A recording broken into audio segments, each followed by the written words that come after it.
pleasant place, made rich by the sunshine and lush by the rains. Say a gem light and fair between mountains and seas. Your children salute you, dear land of the free, land of Guyana. Our heroes of yore, both bondsmen and free, laid their bones on your shore. This soil so they hallowed, and from them are we all sons of one mother, Guyana, the great land of Guyana, diverse though our strains, we're born of their sacrifice, heirs of their pains, and ours is the glory their eyes did not see.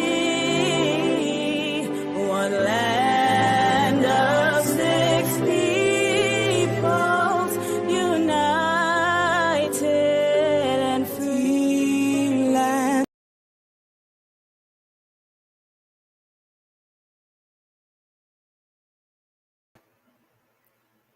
Good evening, and welcome to another edition of Breaking Down the Issues. Of course, as usual, I'm your host, Shurwayne Holder, Member of Parliament and Chairman of the People's National Congress Reform. I must first apologize for the late start. We had some technical issues, some brief technical issues, which have since been resolved, and so uh, we're now on live with the program. I'll just take a few seconds, give you a few seconds to share the live. As usual, I ask that you share the live, share it on your various platforms, in your various groups. As a reminder of what we do on this program, we break down the issues, that hence the name. We try to uh, bring it down, bring those issues, those trending issues down to a level that the ordinary Guyanese, the ordinary people can understand. No flowery language, well, limited flowery language, or even if the flowery language is used, we still break it down for you, the people.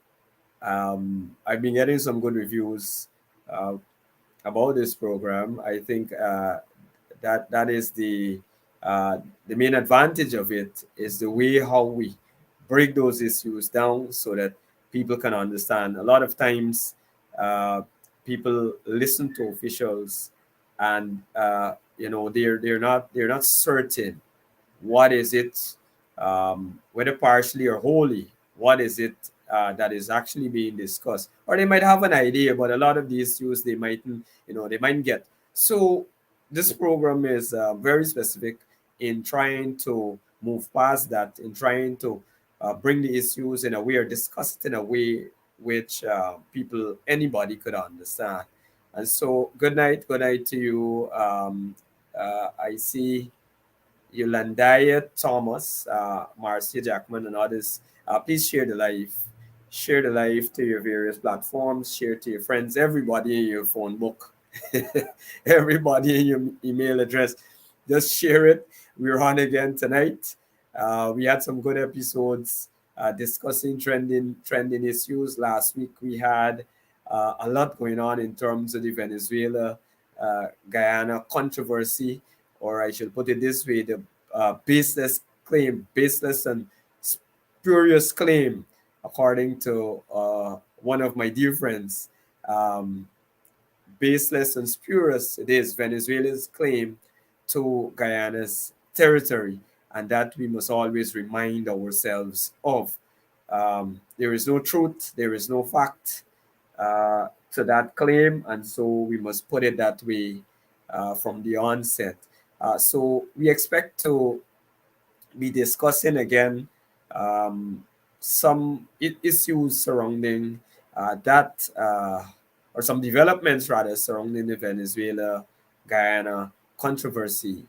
But tonight we want to move into discussing another trending issue, which is uh, which forms part of a bigger issue, and that is the increase for public servants. And when I say it forms part of a bigger issue, it's directly related to issues in terms of the cost of living here in Guyana and our living conditions. It's directly related to that, and so we'd want to discuss that because that seems to be the next topic that people are talking about. You know, it's Christmas time. It's a time that calls for a lot of spending, whether you like it or not. The kids have an expectation, family members. You yourself have your own expectation. At your jobs, you expect to get a little bonus. You expect to get something a little extra to buy those curtains, to put cake and a little mobby or whatever is it you like at Christmas time, whatever it is that your children like at Christmas time. So it is a time when we all expect to have a little more and to have a little more for our family or friends, and to even share a little more in terms of the community, or wherever you express those cheers, or whoever you express those cheers with. And so it is a very relevant topic. It is something that is being discussed in the streets. In every supermarket I go I was at a border market, um, and I heard discussions about the price of fruits and vegetables. I was in the supermarket just this afternoon, and again hearing discussions. On last Monday, I was no, it wasn't last Monday. Last week, I was in the charity area at the boat wharf, and again, these kinds of discussions are formulating all across the country, in every region, and so I think it is something that we definitely want to discuss. We had a late start, and so I want to get straight into the topic, guys. Just share the live. Just a reminder to share the live, share it in your various groups, etc., so that we can have maximum participation. I see a number of persons on, and so I think we could move straight into the discussions, the proper discussions. And who's better to discuss this issue than my colleague and good friend and advisor, economic advisor to the leader of the opposition, Mr. Elson Lowe. Um, so I want to bring him on immediately and welcome him tonight to this program, to this discussion. He's no stranger to these types of programs. And so I want to welcome Mr. Elson Lowe on this program tonight. Operator, if you can have Mr. Lowe come in. Elson, my friend, good night to you. Good night, good night. It's always good to be on. Always excited to have a chat with you. Yes, same at my end. I thought about having a full discussion on this topic, and I know we can't it's a huge topic. It encompasses so many different angles. It overlaps so many issues, and Yeah. we're talking about this increase in the for the public servants. And so I know that we will not be able to cover everything in one episode, but I want to get straight to it because we have Yeah. limited time. So I want to get straight to it. 6.5% increase in salaries for our public servants. That was announced about, well, a few days ago. I think it's about a week ago. I'm not sure if it's reached a week. It was announced by Ashley Singh, the minister with responsibilities for finance, and then supported by his government. And we've seen a number of statements being made in the public sphere, on social media, in the print media as well. Elson, I want us to discuss what 6.5% increase in 2023 means for the ordinary people, in the context of inflation, in the context of the current cost of living, in the context of our new found wealth, our oil economy. Um, Yeah. that is what I Absolutely. want to discuss at this point in time. Absolutely. Well, again, good night, and we gotta give viewers a sense of where this issue was boiling from. Viewers, you may recall that the president made some announcements about salary adjustments for teachers, and said, "I will soon make announcements around public servant salary increases." And everyone was waiting for weeks and weeks for this soon to be coming announcement. In the meanwhile, you heard the Guyana Teachers Union indicate that only a small number of teachers were covered. So they expressed some frustration. So, from that background of a little bit of a great deal of frustration from teachers who had not been receiving salary adjustments for many years, we now saw this announcement. And I think many people were holding their breath, hoping that, now would be the year. They're holding back because they're going to bring something big. Now would be the year. And they were sorely disappointed that you've heard endless frustration on social media. I think you've alluded to some of that. And you've seen people in the papers and whatnot expressing how awful it is that this is the most that we can see in Guyana. Now, folks, one of the things we want to point out, because there's many different angles on this. The first thing we want to point out concerns the cost of living and inflation. Now, with a 6.5% increase, that any increase that is actually an increase has to be higher than the rate of inflation.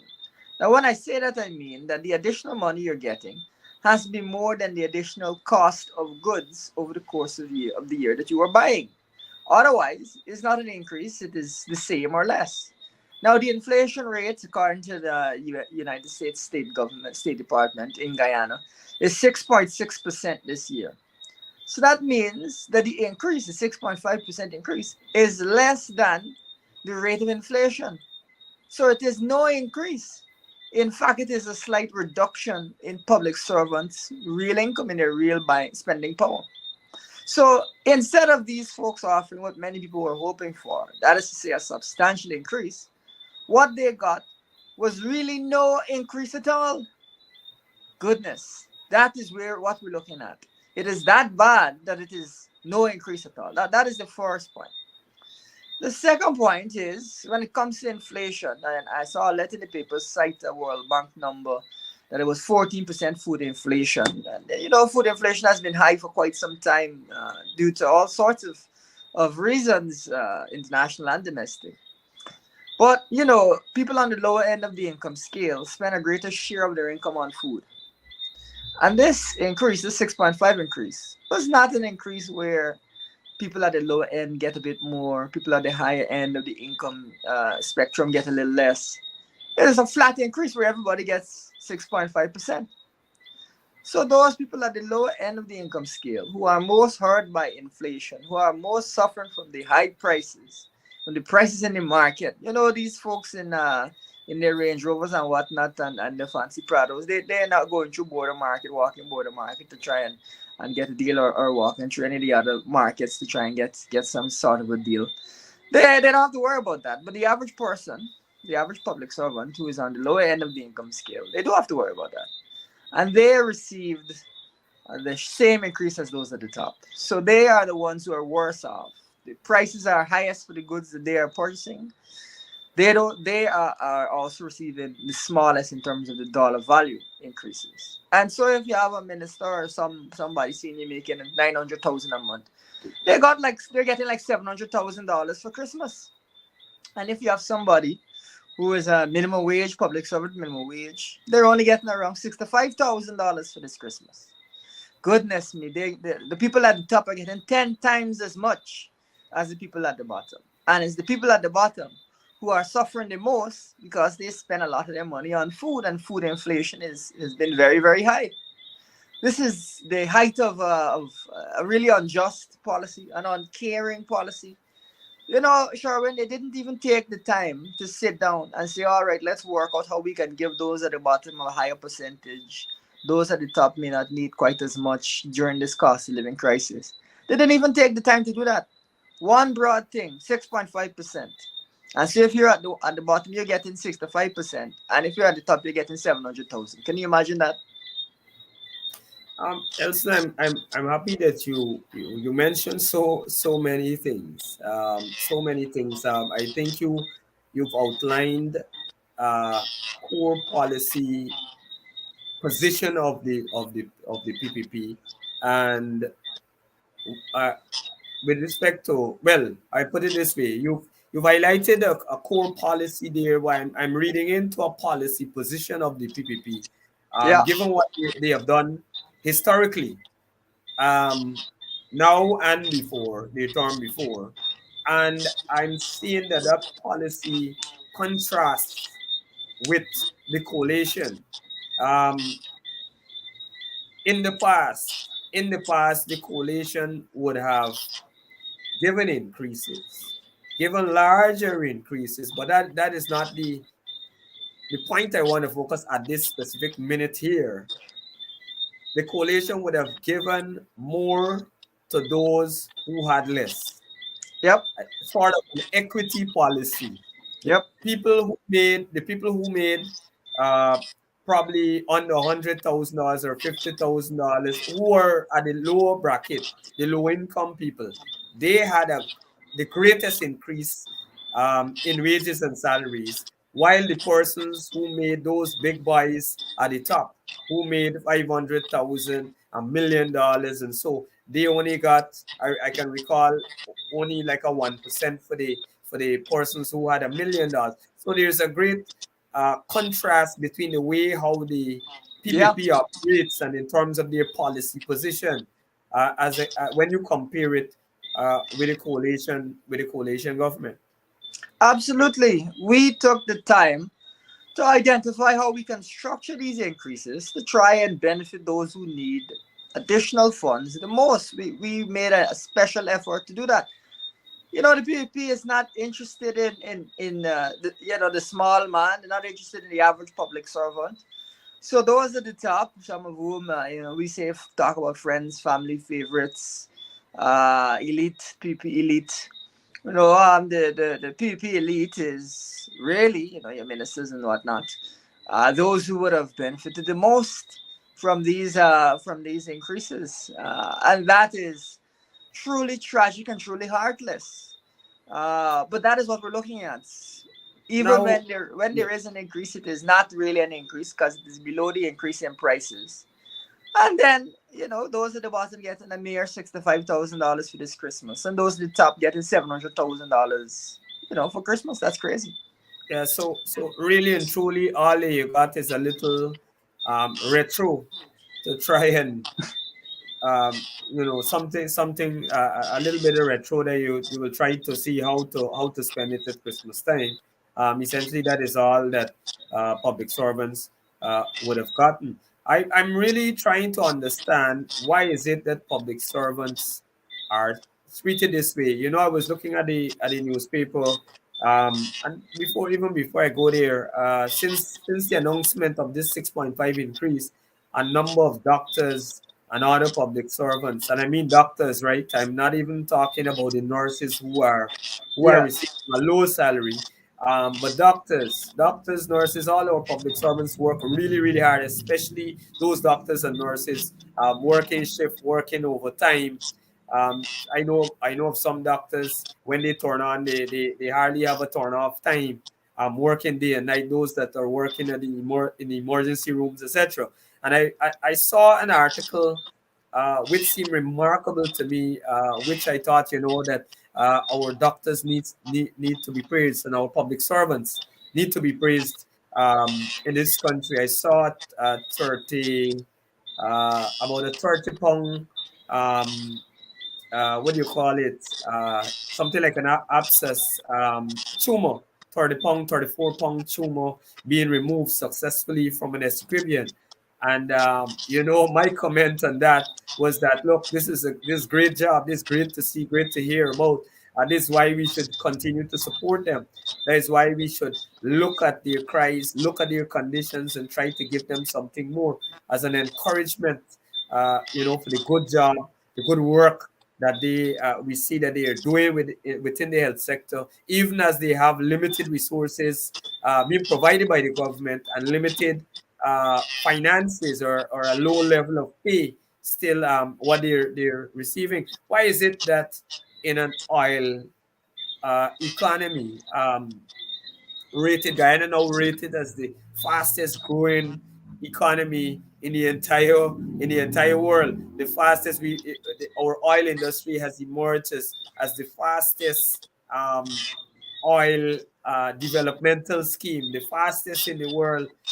Persons are reporting, different organizations, different media are reporting that Guyana has, if not the fastest, one of the fastest emerging oil and gas industry. And coming with it is tons of resources, lots of cash, 620,000 barrels of oil today, what we are producing. Outside of that, our tourism, I don't know the exact figure, but I would estimate that it would have grown close to 10 times over in these last few years in terms of the sheer The influx arrivals, the of arrivals have arrivals, yes, increased, but into that is the in country. connection with the oil industry, not so much tourism, because oil workers will be in and out Well, well, all well, of the correct, time. correct, correct, correct. But in terms of the influx, I mean, we are, or we should be benefiting from it, and so many other No, non-oil. absolutely, you're absolutely right. And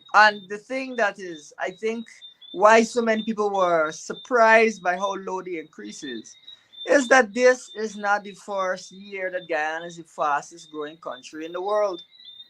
I believe this is the second time, and if we're not the fastest, we're the second fastest.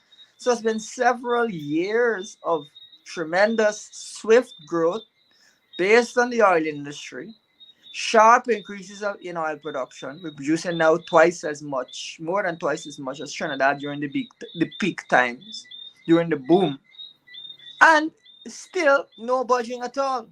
Now you raise a good question there, Sherwood. You ask why it is that the PAP is not giving public servants, or doesn't see the need to give them substantial raises. Now there are I think two components to this. The first is that the PPP does not see good governance as something important, and so does not see it important to invest in public servants to help Guyana to govern more efficiently. We have spoken before about the IMF indicating that we need to reform urgently, even as late as 2022. They mentioned that. And they mentioned that for every dollar spent, we lose 41 cents due to corruption, incompetence, etc., etc. Or that is the general idea.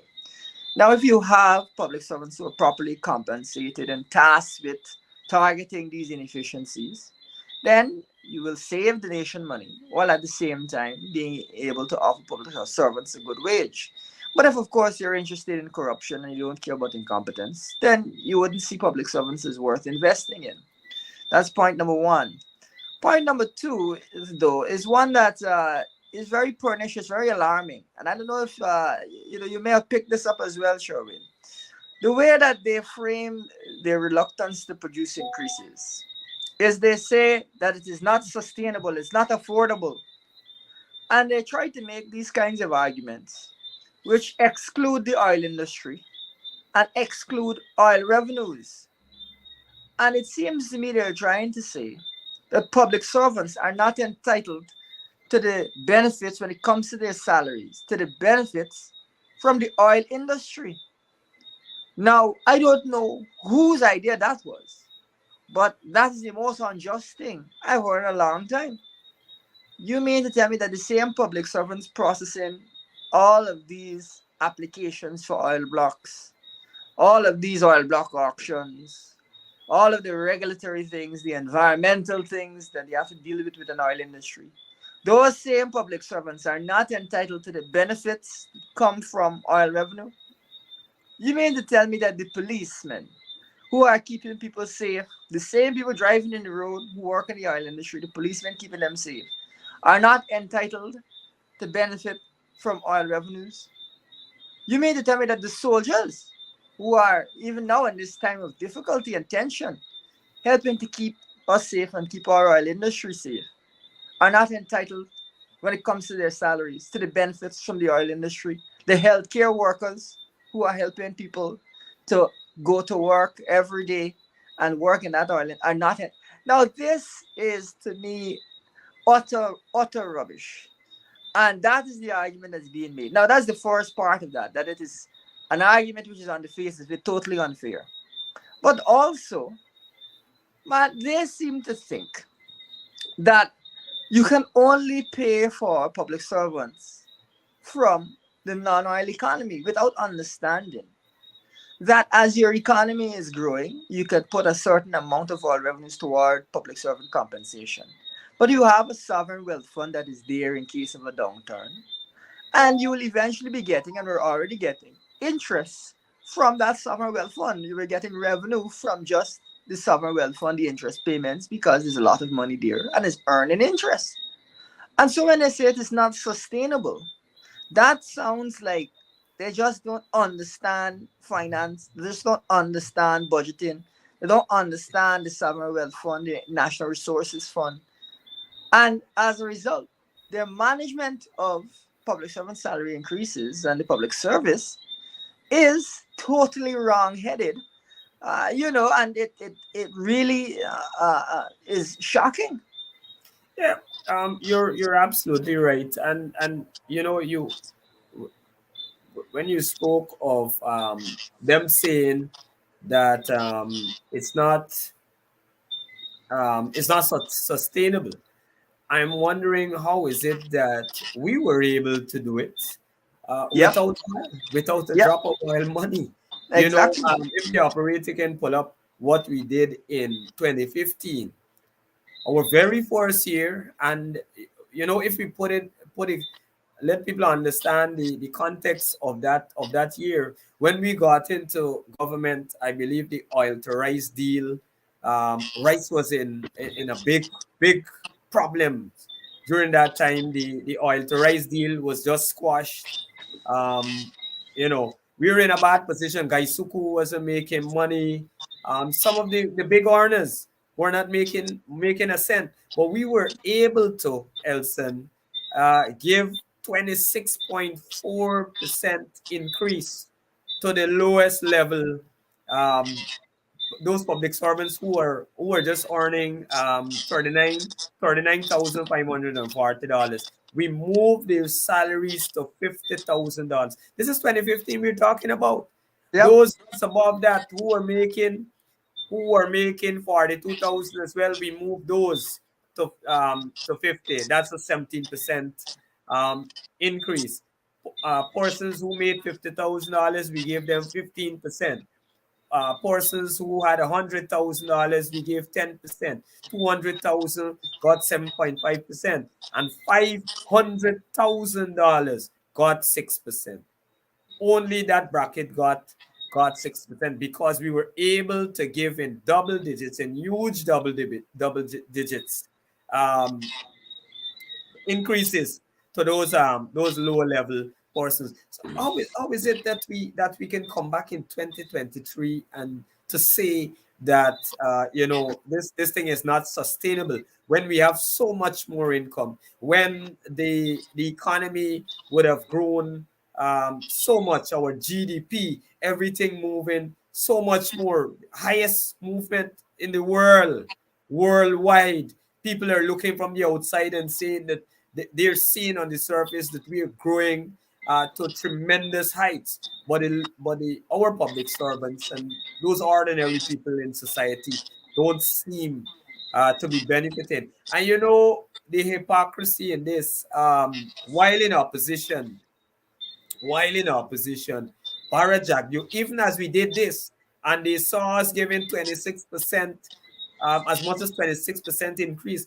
Barajak, you no less than the leader of the opposition at that time, called urged urge unions, urge the people of this country, urge the workers, the public servants, trying to project himself as being a champion for public servants, called for a 50% increase. Bharat Jagdeo at that time called for 50. I think operator, you should have the evidence there. When he made that call. Look, yes, it's on the screen. He made a request. He told them request a 50% increase. That is what he said to one of the larger um, unions, if not the largest, the GPSU, Guyana Public Service Union. That is what I what do you make of it, Jagdio? And today, let's put it. Let us give it some more context. Just at his last press conference, he moved to defend the 6.5 increase, saying that all the other measures that government no, in this case, he said, I want to get it correctly. He said that they can't only cater for public servants, they got to cater for the other sections. Weren't we catering for all the sections, the entire country at that time? No, you are quite right to point it out. And one thing that we want to highlight to viewers is this. One of the reasons that the coalition has to provide such large public servants and other and teachers and so on, such large increases for public servants, is because the PPP deliberately underpays them for prolonged periods of time. 2%, 3%, 5%, 4%. That kind of increase is what they were given for the longest while when in government. So we had to step in there and give people reasonable wages. And again, what you're seeing is the same trick where they're giving these minimal raises. And when we are in office in 2025, 2026, we will have to give again significant raises to help people to catch back up. If they are given raises that are not even higher than inflation or barely at the level of inflation, we will not allow such injustices to stand, and we will give public servants substantial raises. So they're deliberately doing it, deliberately holding back public servants. And you can argue whether that is because the PP has a policy of believing public servants are of certain ethnicities, so they want to discriminate against them, or whether it is that they do not believe in good governance, so they do not want to pay public servants properly, or whether it is that they do not believe in education, so they do not want to pay teachers properly. These are all questions the viewers should ask themselves when it comes to public servant salary increases. Now, you also mentioned that we did make that shift where those at the lower end benefited the most. But one thing the PVP likes to say is, oh, if you give out money, there'll be inflation. When we made those large increases over the years and in previous years, there has not been the runaway inflation the PVP is claiming. There has not been. And in fact, given that our economy is tremendously productive, if you are able to pay public servants more, there's no reason to think that you're going to have runaway inflation. The economy is a productive economy. It is not that you are printing money to put it out there. It is that the economy is growing. It is that the government is getting 300 and something billion dollars of revenue this year alone, and has gotten that level of revenue for a couple of years, more or less now. It is that the government will look forward to similar levels of revenue the following year and the year after. And that you have a sovereign wealth fund with already, it varies, but over $1 billion. But, it varies as they take out some money and so on and so forth. So it is, to me, it stems from a really wrong-headed understanding of the situation the PVP has, which may also be grounded in a bit of spite. But, Shurwayne, another thing we need to highlight to viewers is that it is not just that they're not providing large increases. It is that, and this is what Jagdio was saying, they are spending the money on other things, and people are asking, where's this money going? Are we getting any value for our money here? Folks, including supplementary budgets this year, PP will have spent something like 905 billion dollars. That's what they budgeted for. $905 billion. The cost of this 6.5 percent increase was only $7.5 billion according to the government. So of this 900 billion, they only put aside 7.5 billion for public servants. That is not even 1%. Now look at it from another angle. We spoke about oil revenues in excess of 300 billion, 7.5 billion. That I believe is not even, I think it's 5% or some small number. Folks, they could easily have given twice this increase and it still would not even have moved the needle. It is a deliberate decision. They are spending money, but they don't intend to spend money on teachers, on doctors and nurses, on GRA staff. Sure, when you may recall the GRA complaining that their workers, their auditors, were being poached by oil companies. And the reason cited was the pay. So, when we desperately need these auditors to safeguard Guyana's oil resources, make sure that we're not being shortchanged, rather than paying the auditors properly, hiring the proper auditors, supporting the GRA, we've been calling for them to support the GRA. What are they doing? They're refusing to give them proper compensation. Well, Elson, I'm happy you raised that, and that topic could really take us off into something else. I don't want to go into deep into that, but what I would say, I would raise with the public that the coalition had a team of auditors, so to speak. I think it was 30 or 30 something of them to protect that oil industry out there, to record, to ensure that we're getting value for money, to ensure that the correct thing is being recorded.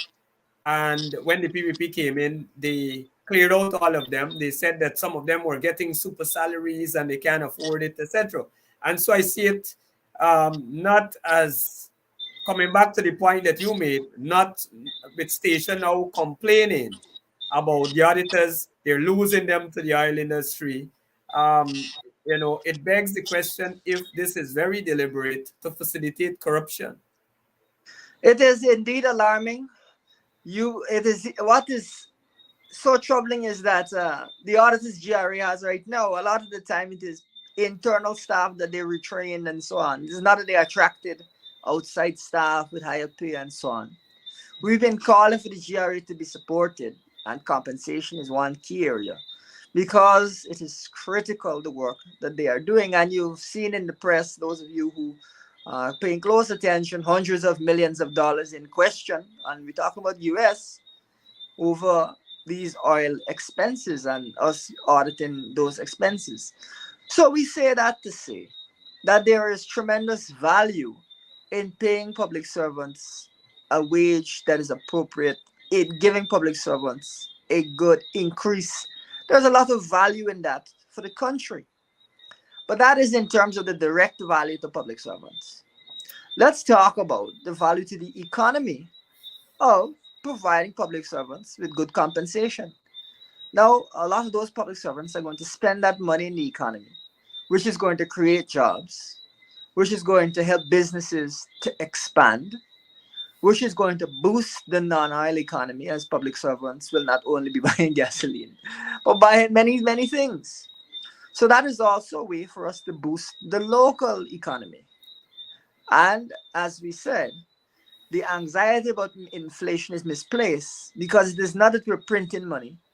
It is that the economy is performing, the oil industry is performing, there's revenues coming out of the oil industry, and therefore there's money that's available. So there are Well, all sorts of benefits, especially around Christmas time. Vendors, stores are looking for people to purchase their goods so they can have a prosperous economic circumstances. And that's not Money, what you're going to see. money seems to certainly be available because they will be going back to the parliament on Tuesday to garner more than $20 billion of funds again in a supplementary budget, and I think they have another paper there. But what jumped out at me was the fact that they have even more money yet again, huge sums of monies. I'm sorry I didn't. I don't have the supplemental paper in front of me here, but huge sums again in the form of billions of dollars to Kaisuku. So while we're saying that we can't afford our public servants, our public sector, which is the driver of our economy, which is responsible for the administration of of government and governance to some extent.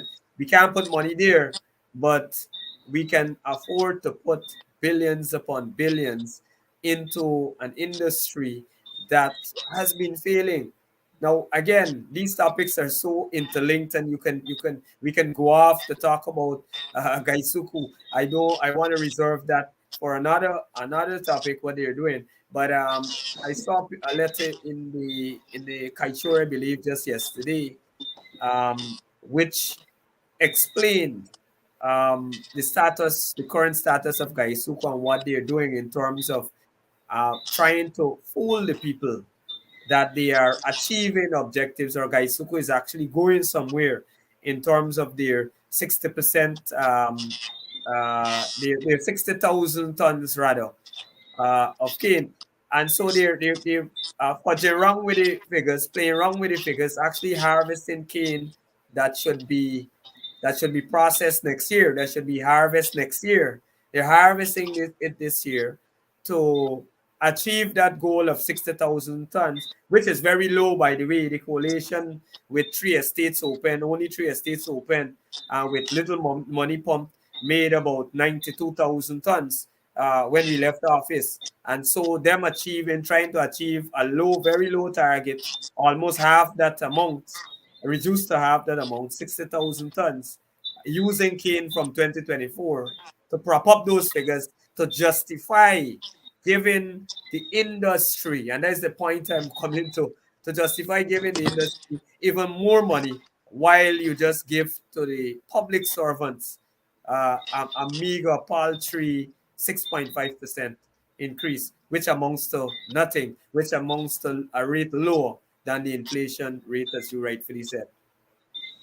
Absolutely. Well, you point to that to I mean, 24 to 26.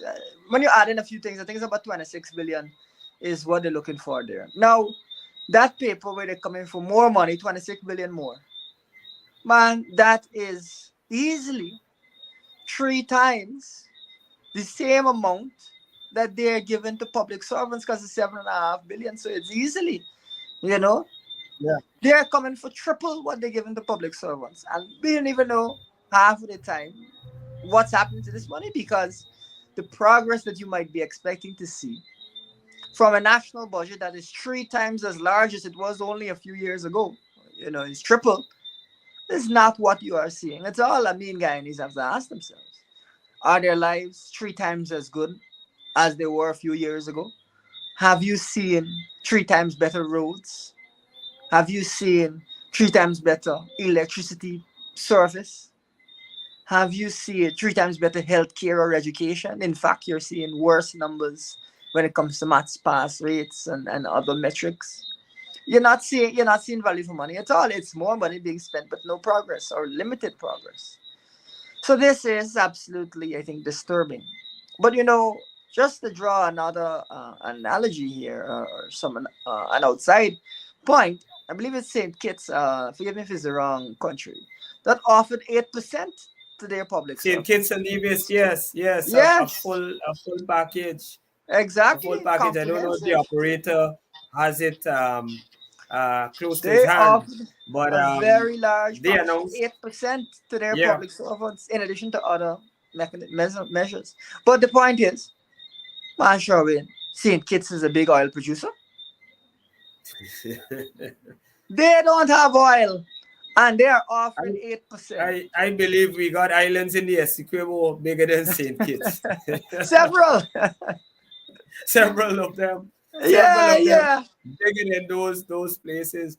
You know, exactly. they I when I looked at the plan there, I said, you know, some of these things resemble some of the things we have been talking about as as a coalition, um, giving out certain things to students and newborns.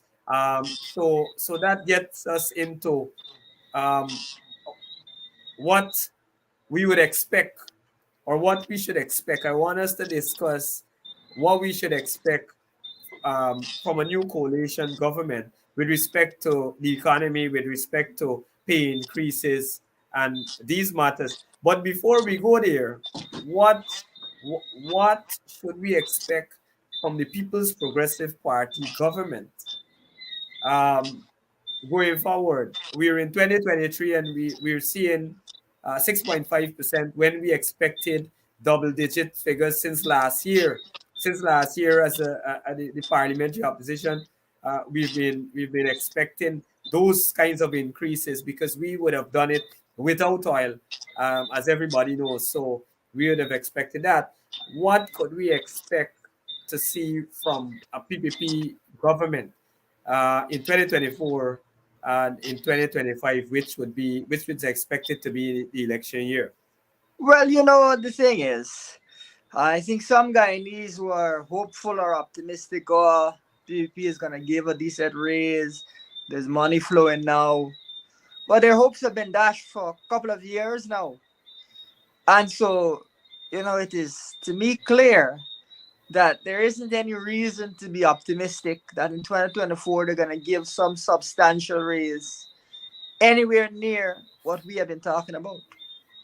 Now, that is for 2024. 2025, some people may argue, well, maybe going into the election, they might want to give a slightly larger raise. But it kind of seems like they're not particularly concerned with ensure that public servants are properly compensated. So I wouldn't be optimistic if I were I wouldn't be optimistic as well. I think that is unlikely to be the case. This is truly tragic because what is happening is that on a purchasing power basis, if you look at the cost of goods across countries, and if you look at GDP per capita, which is income per capita per person, a rough measure of how wealthy a country is or the income they have per person. Next year, Guyana should be amongst the top 5 or top 10 countries in the entire world.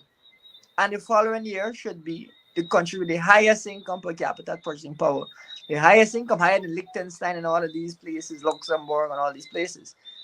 And the PPP seems resolute that instead of offering a 50% increase as we have been calling for, as well as other large increases to ensure that public servants in Guyana have competitive wages, they don't seem to have any interest in that. Now, at this point, we have to circle back to one of the points you made earlier, which is where they keep stressing unsustainable, unsustainable, as if public servants are not entitled to benefit at all from oil revenues when it comes to their salaries, and as if the sovereign wealth fund is not there as a safety net, and as if we are not going to be getting interest, that is to say, money from the money that is sitting in that sovereign wealth fund, which is sustainable. We get that every year, and which can be used to pay recurring government expenses like public servant salaries or like investment in education or healthcare. And so, sadly, it seems to me that they have decided that their approach will be not to give public servants any kind of increases and only to fund any increases that do exist from the non-oil economy. This is tragic because it seems public servants will just have to be left out by the PVP. That's their plan.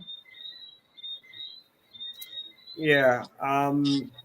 Look, I agree with you completely, and I think historically the PPP has treated the public servants with disdain. They don't see public servants as supporters of the government, and so hence the treatment, hence the treatment. If we go back and we look at what they would have done prior to 2015, it was a 2%, 2.5, a 3% here. As you get closer to election, you might see a 5% somewhere thereabout. But that is all they did, even as the economy was growing, and growing it was, even in those times. Gold was on the rise, a number of other things um, were contributing, and they didn't budge. They didn't budge. Period. But as soon as we got into government, we recognized the error and we looked to correct it, even without oil money. We got about just about 10 minutes, and so I want to discuss. I know we can't discuss everything within 10 minutes, but I want to discuss our as a new coalition government, people people can expect, what our public servants can look forward to. I know our ideas are evolving. Our plans will be evolving as we get closer to taking government, to removing the PPP from office and attaining that position in government. I know our plans will be evolving, but at this stage, I want us to discuss what we would have already putting to the parliament, what we would have already been putting out at our various press conferences and our various platforms. I want you to give the public an idea of some of the economic policies and some of our plans, some of our programs. What is Absolutely, it that absolutely. a coalition has to offer or is thinking of offering the people Absolutely. of Well, this country? we have quite a few programs, but let us talk here about public servants and build from there. Now, as we got close to the election, we'll add more things as more revenues are available, the situation, get more information. But as it stands, we first of all believe that public servants should be entitled to a 50% increase just to get the ball rolling, and several other large increases to ensure that their wages reach internationally competitive levels, just as Guyana's economy is becoming is producing a higher per person income than most economies in the world. So that's our starting place. But really, we want to imagine the role of public servants to be not just output but outcomes. We want to task public servants with helping us to improve the system so that things are done more efficiently and so that citizens have a better experience dealing with the public service across a wide range of areas. We want to work with our teachers to ensure that our pass rates are some of the highest around the world. We want to work with our police officers to ensure that our streets are safe. We want to work with our healthcare professionals to ensure that we have one of the best healthcare systems in the world. And so, as we provide these large increases, we will also be tasking public servants with helping us to improve the quality of what is delivered to the Guyanese people, who are deserving of quality services. And public servants are critical to helping us to meet those goals. So, whereas the PVP sees public servants, it seems, as people who just stamp two papers and process things and don't add any value, we see them as critical to meeting our development goals. We believe that this must be a country where infant mortality rates are amongst the lowest in the world, where malnutrition is amongst the lowest, childhood malnutrition, lowest in the world, where education pass rates are amongst the highest in the world, where the streets are safe, that you can walk around at night, go from bar to bar, enjoy yourself, like in every major places, major cities in the world. That is the way that this should be approached. And public servant salary increases are one of the levers that we will pull to help us to reach these objectives. Now, we know also that as much as the PVP is spending lots of money, they're not getting progress in key areas. We will have the opposite approach. We will monitor, evaluate, gather data, engage in analysis. You know that word analysis? They don't like that word analysis. They like to say no-brainer rather than conducting analysis, so that we can get the best out of the funds that we're spending, and so that we can appropriately save money, which can be spent on other things to benefit the Guyanese people. We must again stress, and when we met, the leader opposition and myself met with the IMF in Washington, D.C., we raised this topic of Guyana losing 41 cents for every dollar spent. And we expressed to them that we will work closely with the IMF and their recommendations to ensure that we're getting value for money for every dollar that is spent. Every dollar. Public servants are critical to helping us achieve those objectives. Critical. So it is not just that we're talking about the increases because it sounds nice. It is that we want to produce better governance for Guyanese, better outcomes, not just out spending money for the sake of sounding like you're spending money, but we want to produce better for Guyanese. And so that is really our philosophy when it comes to the public service and to the way that we're going to deal with public servants going forward. We also want to ensure, and this is something that goes by the wayside, that we engage with unions, we listen to their concerns, and we're able to find some path going forward where unions can be a part of the conversation for compensation.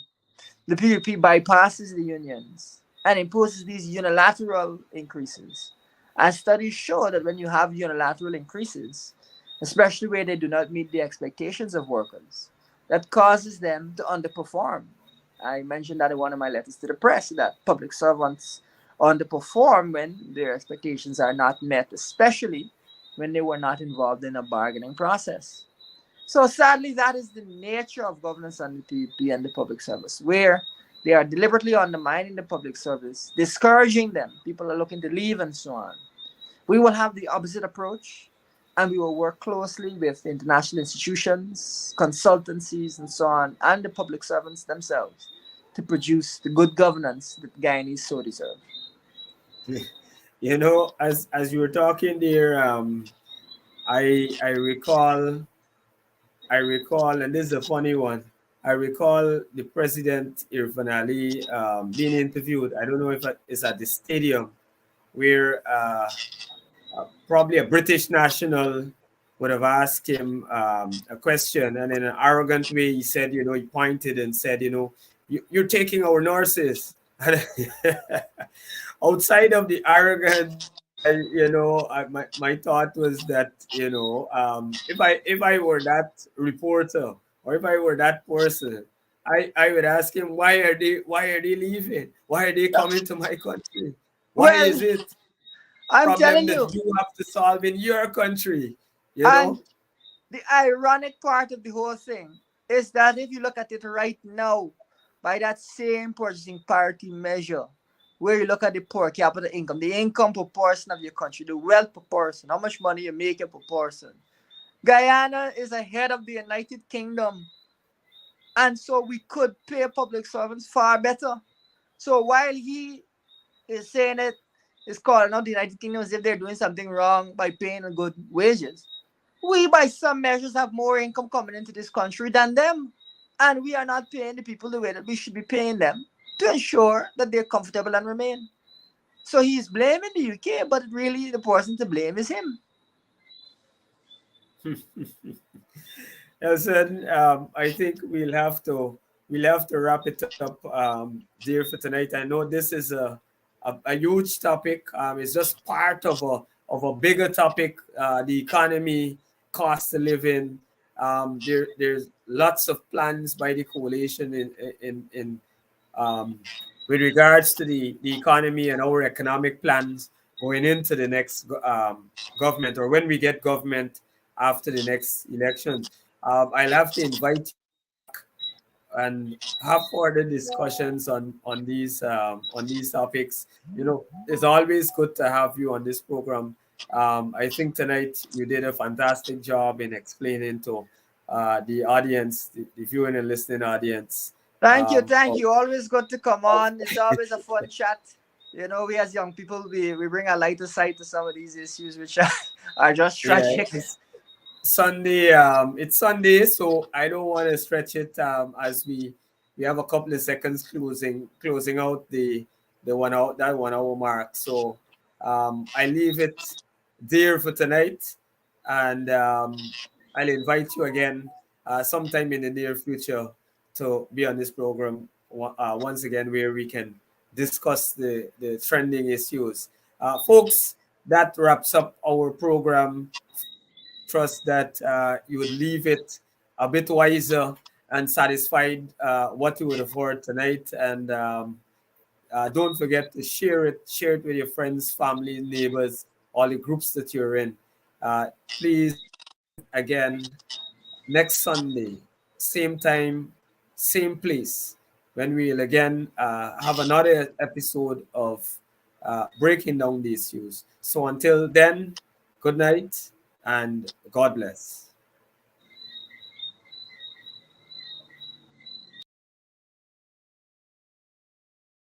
Of Guyana to